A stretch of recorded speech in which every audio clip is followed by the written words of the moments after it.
the 5 levels of dreams. Well, before we start, does anyone here want to talk about anything crazy? Me, what I dreamt yesterday, I probably do not remember, which is what it is. Well, let's go watch this guy and give some love to him. His channel is Darwin Lab. Go subscribe to him. Credit goes all to him. All right, now let's start with the video. Dreaming is ridiculous. For reference, we know more about the abyss that is the Marianas Trench than we do about the mental landscapes of your dreams.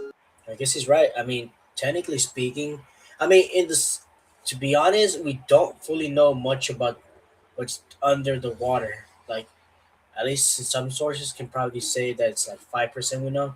But I guess in the dream thing, we don't really know that much. Like, why we dream certain things, you know what I mean? Like, have you ever had that one dream where you just feel like you're running from something? I honestly, what I heard about that is that mostly it's just about dreaming, just the fear of some of you trying to run from, or something you feel scared of, or you're trying to avoid it or hide it. But I say that's sometimes I have. All right, let's continue the video. We know more about the tiny remnants of DNA extinct creatures have left behind than we do about your nightly hallucinations. Heck, we even know more about Martian dust storms than we do about our little bedtime stories. Well, I guess that is true. Well, yeah, pretty much. And yet, everyone dreams. They're the most private thing that all of us have in common. Immediately recognizable, but incredibly difficult to define. Yo, you know what would be pretty cool? If we could all have like a multiplayer dream, we could all dream the same thing and just, do whatever the hell we want. That would be awesome. You know what I mean?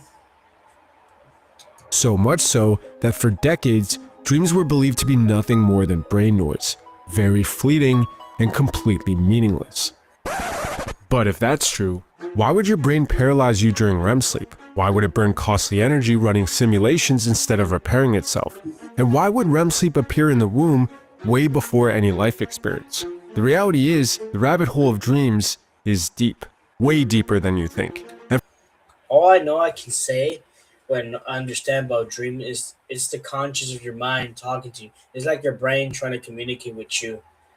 At least that's what I understand and heard before from other people. You know how you every single time you dream about certain strangers, mostly the time your brain is creating like some kind of image to create some kind of let's just call it like somebody's talking to you or like a self-awareness. You know what's wild? Every time you pass by strangers, sometimes in your dreams those strangers will appear, but the thing is you won't remember, but your brain creates this like subconscious inside your mind of you've seen them once. At least that's what I understood, and it's pretty crazy. You know what I mean? It's pretty crazy. From personal Reddit threads claiming to see the same stranger in every dream for over a decade. Oh nah, just thinking about that is terrifying. Have any of you guys ever had that dream? Like talking to somebody who's you don't even know, does not exist in the real world, but in your dreams. That is terrifying. Like not me. To entire scientific databases containing tens of thousands of peer-reviewed dream reports, completely different people find themselves in the exact same places with the exact same sequence of events, sometimes even while being awake. So what exactly is going on here? And how deep into dreams do we have to go to find out? Well, as it turns out, dreams have levels, and they get far stranger, go far deeper, and are far more consequential than we could have ever possibly imagined. Level 1! The 5 levels of dreams aren't random. They build on one another through a sequence. But before that sequence even begins, there are 2 primary states of consciousness that everyone will experience: being awake and being asleep. Wait, but would this mean that your conscious can be both in the same thing? Like they will have a similarity?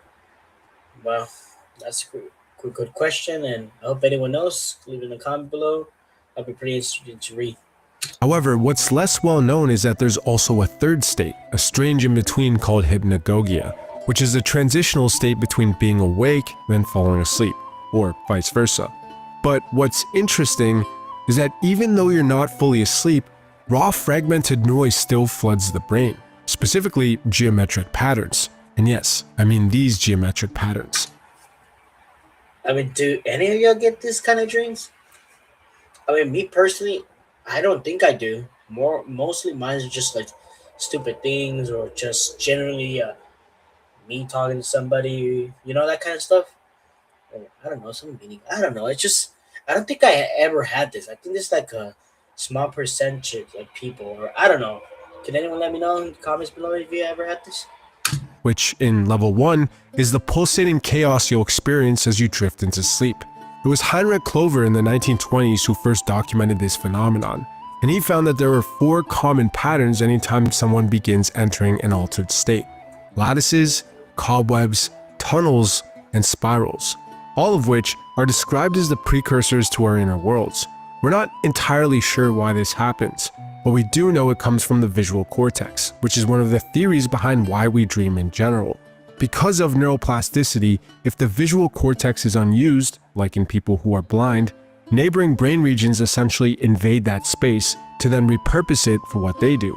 So it's thought that we dream as a defense mechanism, to keep the visual cortex active and protect its territory while we sleep. Tell me this: why does my brain, when I go to school, does not focus on an assignment or even the actual lesson, but when I'm sleeping, my brain works like 24 hours factory. I'm like, how does that make sense? Oh my gosh! But that's pretty cool though, for real, for real. But while this may very well be why we started dreaming in the first place, it doesn't explain the content of dreams, or why so many brain areas other than the visual cortex need to be involved. Still, these geometric patterns are the doorway to dreams. They're all that exists in level 1. Some people remember experiencing them, and some people don't. But it is only once. But the thing is, like I said, I don't think I ever met a person with, having this dream. I mean, had any of you guys, excuse me, has any of you guys actually experienced this kind of dream? Me personally, like I said, I haven't experienced it, so I don't know fully to confirm this, or but who knows? I'm not a scientist, so we gotta see.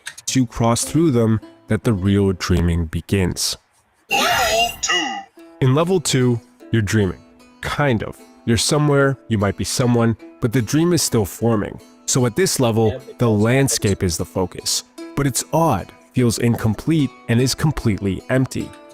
Oh yeah, I actually had these kind of dreams. Not like specifically these ones, but like certain places where it just feels so like I'm not supposed to be there, or that what I see just feels so weird. You know what I mean?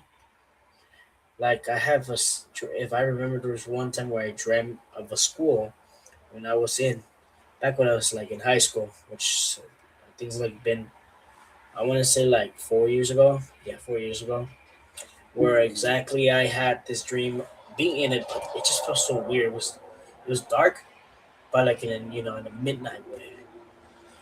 All I can remember, I was walking around seeing odd things. Though I'm not gonna explain what it was, because I don't think I can explain it well to anyone here exactly what it is. But point is, it just felt so off in school and everything. Which is why this level is where the concept of dreamscape comes from. An art style defined by surrealism, usually characterized by familiar landscapes and bright colors. But while most people focus on the everyday environments, the houses that look familiar, or the proportions that make things feel off, what I find most interesting is the things that are missing. Now, I'm no artist, but I am familiar with the concept of negative spaces, which is when the absence of something outlines the main subject of the image by contrast. It works by creating a visual hierarchy that guides the viewer's eyes through the composition. Yeah, at least as an artist right here, I can tell you that we tend to create this thing where we try to direct the main people focus on a specific area in the art. So this could be used either from colors or from designs of how big or small it is, invisible it is in the middle of the screen. Where a drawing, you can make a scene go like in a certain way, like this, or like this. Point is, like the artist will try purposely make you focus on the one thing. I can tell you that for sure. Especially goes well in painting. Painters, people who paint, they tend to make their drawings specifically a certain bright color. Because logically speaking, I'm not gonna say psychologically. Well, yeah, psychologically, you tend to focus on what is brighter in the middle more than in what is everywhere around. Like you can right now, you can see me, right? But if right now I separate myself like this, you tend to be focusing what is the main thing, or at least is more big visible, which is me, where I'm wearing something bright, or let's just say like this blanket. It's bright, right? Same thing. But where it really shines is in its contribution to the harmony of the art piece. Negative spaces are used to distribute visual weight evenly. However, artists can take advantage of this by using too little or too much. Use too little and you can alter the viewer's perception by creating the feeling of being overwhelmed. Use Yeah, exactly. Is your goal is to, for as an artist, to create a sense of like feeling or emotion to the viewers about a certain thing, as he was saying right now. too much and you can create a feeling of isolation or emptiness. In Dreamscape, aside from the fact that familiar objects are often conveyed, images feel familiar because the large negative space gives you the room needed to project your own feelings onto that artwork. And in this level of dreams, that's exactly what's happening. Dream researchers describe it as the void behind perception. Anthony Revonchow calls it selective simulation. Dream dictionaries call it the archetypal emblem of the void. Either way, this is when your brain starts to build. And oh boy does it do that, with the most vivid, accessible material it has at its disposal, memories. But not just any memories, heavy ones, tagged with emotion, which come from the amygdala instead of the hippocampus. But at this point, what's supposed to be a dream is a void, unrendered and empty.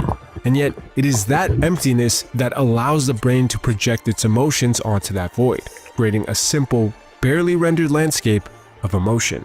Pure emotion, in its most primal, raw, and chaotic form. I see. So what he's basically saying is that when these certain spaces, when it's empty, you have a sense of consciousness where you're able to have the ability to fully you know, have your emotions be in control. Specifically in this dream, where you have the reflection of yourself, where it feels a sense of welcoming or unwelcoming.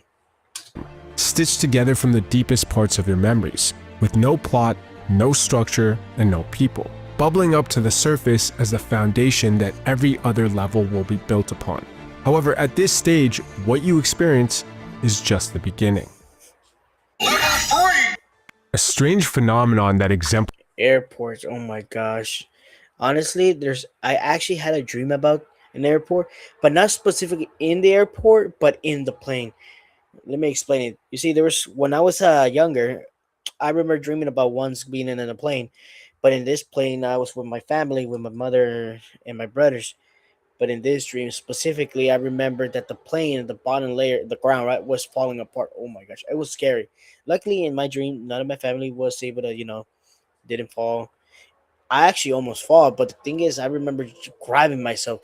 I was about in the clip, like I was about to be gone in this dream, but I grabbed myself really tight, like like that, and and then I woke. I was able to pull myself up, and that's when I wake up. But it's a wild dream. I was shocked. I was like, I thought it was real, because you when something how your dreams feel so realistic that you'll be like, damn, what the hell, you know? what Level 3 is about is the airport dream, which has hundreds of posts dedicated to it on our dreams. In them, people report finding themselves in an airport, scrambling to catch a flight. But as they make their way towards the flight gate, things start to go terribly wrong. Tell me this: does when dreaming at airport, do you? I think what it means is that you have this sense of not want to be stuck in a certain place, like you want to be free, right? Because the idea of dreaming traveling is the idea of you feel like you just want to be set free from that certain thing, like it is from your job, from maybe a house, family, even like personal stuff where you have responsibility. I feel like it means like you just want to be free from that responsibilities. First, the gate will move or disappear. In response, the dreamer changes course. But as they do, they get lost. So in a desperate attempt at reaching their flight on time, they try to ask people for help, but get ignored. Or worse, turn to find themselves as the only person in a massive airport. Yeah, that would be scary. I'm not gonna lie. Just being alone, like dead silence. You're the only human being in the airport. That feels like a good horror movie or horror game, more specifically. That would have been terrifying.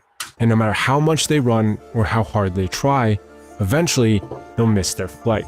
Now, by itself, this isn't a particularly unsettling dream. It's not comfortable, obviously, but I wouldn't call it a nightmare.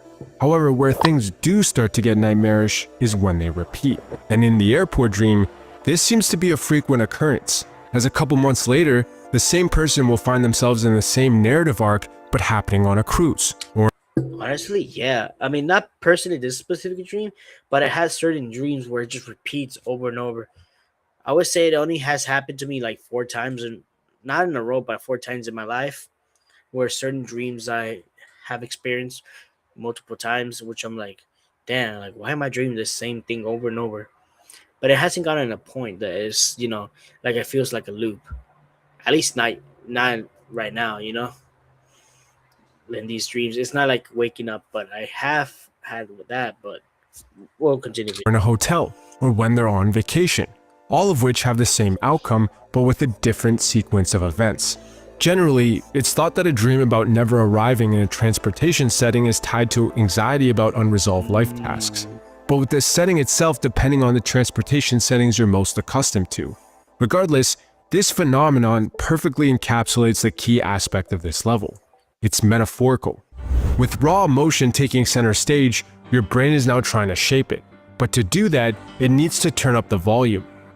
I see. So basically, your brain has your emotion to create like a sense of artwork, like your emotions are like a structure, no, not structure, like a structure. It's like now instead of being like a feeling, now it's an image, or at least a location. You know how you see those movies where the good guy goes deep in his mind, and this one guy, the person who's guiding them, who reads their brain, shows them like past things, like, oh, this is you. Look at this, something like that. Basically, saying kind of. Amplifying the emotion until it's strong enough to be processed. Without the ability to use language, since, you're asleep, it does this by distilling the emotions into one of 5 central themes: identity, desire, fear, loss, or conflict. Dude, okay, let's go back there. Identity, desire, fear, loss, or conflict. Okay, who here has a desire dream? But MFs will be having a dream of gooning is wild. It is wild. But loss, yeah, it is scary and also fear. Conflict, yeah, I had some of that. Identity, I guess, like, probably feeling lost, maybe. I guess that works. Taking the same memory fragments as earlier and then repurposing and combining them into a structure that can express one of these themes. So the plot that comes from this isn't logical. It's not the story you'd expect from a movie script. It's emotional logic, cause and effect that's used to reinforce the core emotion, not to make literal sense. But why it chooses these specific themes, or where those themes even come from, is something we still don't know. However, some people have ventured far enough. Why is that so, though? Oh, heck no. I don't want to see this thing. But point is, why is it like that? That's actually a good question. Why? I guess we'll find out maybe in 2036 or something. I don't know, until AI becomes super advanced, where we're gonna probably like in the iRobot movie, Will Smith, or is it iCop? I don't know. Pretty much gonna feel like that. To give us some clues. What the Level heck? 4 is where dreams cross a boundary. They stop feeling like they're generated from you and start feeling like they're generated for you. Experiences include characters that keep returning, real places you'll visit, and encounters with independent agents. But above all else, what defines this level is the feeling that your experience isn't yours. And on Reddit, there's some really strange examples of this. One case describes the experience of encountering the same figure night after night across more than 10 years of dreaming, first meeting as children and then growing up together. Oh, heck no. Like I said, having a dream like this is terrifying. Like, you don't even know this person in the real world. could this be like some kind of conscious of your mind creating like a person, like a second you who talks to you, responds to you, has all your desires or what you look in, you know? Another describes dreaming about places they've never been to or heard of, vividly picturing everything, like the colors, the architecture, or the extravagant shop names, only to then wake up and find out that that place and the way they dreamt it actually exists. In both cases, the dream unfolds from their perspective, while the person and place feel like independent agents. However, these are individual examples. It's not like this theme is that widespread, right? Nope. When I was looking through the massive dream bank database, the most interesting thing I found was this. Consistent reports. Oh my gosh. Yeah, being chased, I had those dreams a lot, from certain people to zombies to you know how like in Silent Hill, you know how in the movies they had like something where the hospital's on. I don't even know what they are. But point is like that. All I know about this is just it's just you're trying to run away from something basically. Of being chased, sometimes by strangers and sometimes by people you know, sometimes on foot and sometimes in a vehicle. Regardless, Oh, I just remember something. I had a dream once of an abandoned swami where it was like an underground thing. I remember that. Oh my gosh. I remember I was at first it was busy, then out of nowhere it just poof, disappeared, you know? There was no one. I was alone. I remember there was some kind of creature chasing me. That it was just terrifying. And now if I think about it, all I can say the creature didn't even had clothes and it wasn't naked. It was some kind of like, you know, like some kind of SCP, some kind of vibe like that. theme is so widespread that it consistently ranks in the top Well, falling is in first place. Wow. And being chased second. Wow. Damn. 3 most experienced nightmares, as well as being the single most frequently reoccurring one. But what's more is that it's often accompanied by an inability to escape, where the dreamer falls and then gets caught, or where their legs get so heavy that they can't move. It's not like the dreamer wants that to happen, they're actively trying to escape. And yet, in a similar manner to the Reddit examples, no matter how urgently they try, the outcome is inevitable. I believe that this is because the elements of your dreams can mean multiple things at once. But why this happens is particularly interesting to me. We know it's because, in some way, level 4 is where the brain attempts to extract meaning from the structured emotions it created earlier. But extracting meaning predominantly comes in 2 forms. There's the top layer, which is subjective and personal, determined by things like your experience, memories, and how you interpret them. And then there's the deeper layer, which is universal and instinctual, shaped by evolutionary pressures or the inherited neural templates that follow. Generally, the structuring of dreams comes from the top layer, so think things like the people, length of, or situations in your dreams. While the emotional gravity, the 5 themes from earlier, come from the deeper, shared layer. In your dream, both are present at the same time, but to do that, your brain uses something called an emergent attractor network, which, to keep it brief, are reoccurring motifs of memory that emerge from the interactions of neurons due to how they're connected. Wow, that is wild, dude. Like honestly, this is a lot of information I had to take in slowly. But dang, the brain really is crazy. It really focuses that much. Like your brain has its own. I feel like it has its own person, if that makes sense. It's just wild to me. Like I said earlier, like how does my brain not focus when I want to, but it focuses in the wrong time where I'm sleeping? It actually locks in to, give me some anxiety of something like, you have a quiz. You lose. Beep. You know what I mean? Like, did you remember this one time you did this? Do you remember not doing this assignment? You gotta do this. No, that you gotta work. You did like that. Pretty much, the brain really goes like that. This gives them 2 key properties: stable concepts that can be recalled consistently, while also being flexible enough to adapt to new experiences. The adaptable part is where your control in the dream, the top layer, comes from, while the stable part stays the same, and is where the elements you can't control come from. So, for example, if you experience a nightmare about being chased, the person chasing you might embody something from your personal life that you've had a recent conflict with, while the Wait, So like maybe somebody I'm finding. But here's the thing though, what if it's somebody or something I don't even have a conflict with? Like it's just random, like a stranger or some show of a character. I don't know, some demonic thing or demon or something.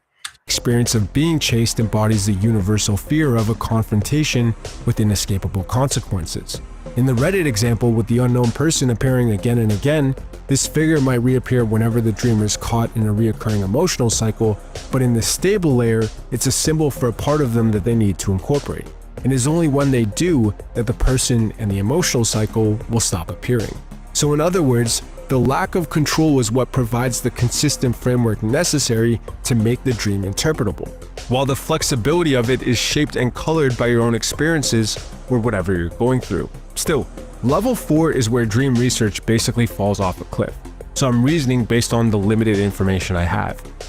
Wow, I guess it's really that difficult. Wow, I never thought of it like that. And damn, so here's where the it goes from like this for level 3, and then level 4 goes like that, like a roller coaster. It's just because it's just we don't know how the conscious of the mind works, or how do we think, you know? Like me personally, I believe that the brain has its own like character, I guess you could say, in gaming terms, like its own mind inside of mind. I hope that makes sense. It feels like sometimes your brain would be doing things that normally you don't maybe feel like, you feel like you do. And then this the dream thing is just so weird to me. I do have many questions of why, or it's just so odd. But what makes this even crazier is that this isn't even the deepest level. There are some dreams where you know you're dreaming, and that awareness opens up a whole new door into an entirely different experience. 105!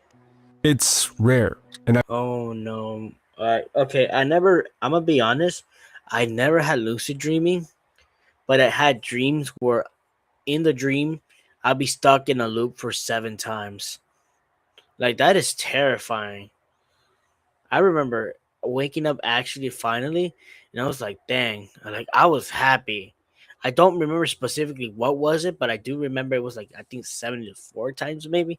It's been a while, but I do remember being on loop, and it's just terrifying. That is the scariest thing. I'm not gonna lie, having that. I've never experienced it before. But in the people who get to level 5, something radically different emerges. Lucid dreaming, which is when you're in a dream but are aware of the fact that you're in a dream. When things are going your way, that's great. You can randomly fly, or jump through walls, or otherwise play around with the contents of your unconscious. But when it's not, it's terrifying. Oh heck no! I don't want those goofy ass demons in my own personal lobby gaming my brain dream. As just because you're aware doesn't mean Yeah, if I see this, I'm gonna be like, yeah, this is a Rune Soares. How can I help you? He's gonna be like, I'm here to get you, boy. I'll be like, sorry, sir, the wrong house. He's gonna be like, okay, my bad. And voila, I'm safe. you have control. And when this happens, 2 experiences are reported more than any others: encounters with hostile characters and getting stuck in a nesting dream. In the first one, there are many reports on both Reddit and the Dream Bank that explain what happens. The person becomes lucid, gains awareness, and tries to tell the figures in their dreams that they aren't real. In the good scenarios, nothing happens, but in the bad ones, the characters get angry, sometimes screaming things like, "You weren't supposed to know," and at others, just turning around to lunge at the dreamer. No one really knows why things like this happen. The only thing we do know about lucid dreams is that parts of your prefrontal cortex reactivate. But even that gets complicated, because in the second experience, you don't have the same level of freedom. As the reports go, a person wakes up and starts their day. They get dressed, use the bathroom, and brush their teeth. At first, everything feels normal, until they catch the reflection in the mirror. It's wrong. Their nose is on their forehead, and the mirror is a different color than it's supposed to be. As That is terrifying. That is terrifying. soon as they realize, bam, they wake up. Luckily, it was just a dream. So they feel a sense of relief and then get started on their morning routine again. But when they check the mirror this time, their face is still distorted. Only now, the mirror's color matches reality. So they panic and then bam, wake up again. This time, they get suspicious. So they go Dude, like I said earlier, having this kind of dream is the worst, bro. Like I want at that point, I want somebody to wake me up. I don't care how late it is. I am not gonna want to stay in a loop like this. Straight into the bathroom and look at the reflection in the mirror. Immediately, a sense of relief washes over them. They're finally actually awake. But then, when they take a second glance, their face distorts again. Suddenly, bam, they wake up. This time, So what is it, like Groundhog Day? Like that one movie that was taken off Netflix? Or like what was that one, like Happy Death, I think it was called, the movie. Don't watch it if you're not young, if you're not an adult. But point isn't is it kind of like that? It's wild. for real. In the reports of people who have experienced this cycle can happen again and again and again, sometimes 7 times in total, all while the dream gets closer to reality every single time. It's a terrifying experience to think about, honestly, because as of right now, all we have are reports. Some people think these experiences emerge from the tension of being aware and the system of the dream itself. Others think it's because your awareness can't sync with the sensory input you get when you're awake. I feel like it's like the brain trying to communicate with you. At the end of the day, I feel like dreams specifically, what it is like our brain trying to communicate with us about, certain things we feel about ourselves, and you know what they think about us. It's basically like another you inside of your brain who's want to talk to you, and the only way they can talk to you is by dream in the dream making itself like a shape or form of your emotions. It's hard to explain, but it's more hard, but it's a really, really, really deep understanding of it. So the looping is done to flip through dream layers and waking signals until they match, and that's Like when I you said, wake up. kind of. Regardless, this is the final level of dreams, at least based on our understanding right now. And honestly, I think it just opens more questions than it answers. But maybe No, you're right, dude. He's right. It just opens more questions of how and why. Why do we dream, or why do we think like this, or why does it happen this way? It's just so many questions, yet only one can be answered at this point. with time, we'll be able to figure them out. Anyway, thanks for watching. W video, guys. Go like his channel. I'll leave it in the link below. His channel is Darwin's Lab. Go give him some love, and thank you for watching, everyone. Hope to see you in the next stream and video. Peace. Or is it like this?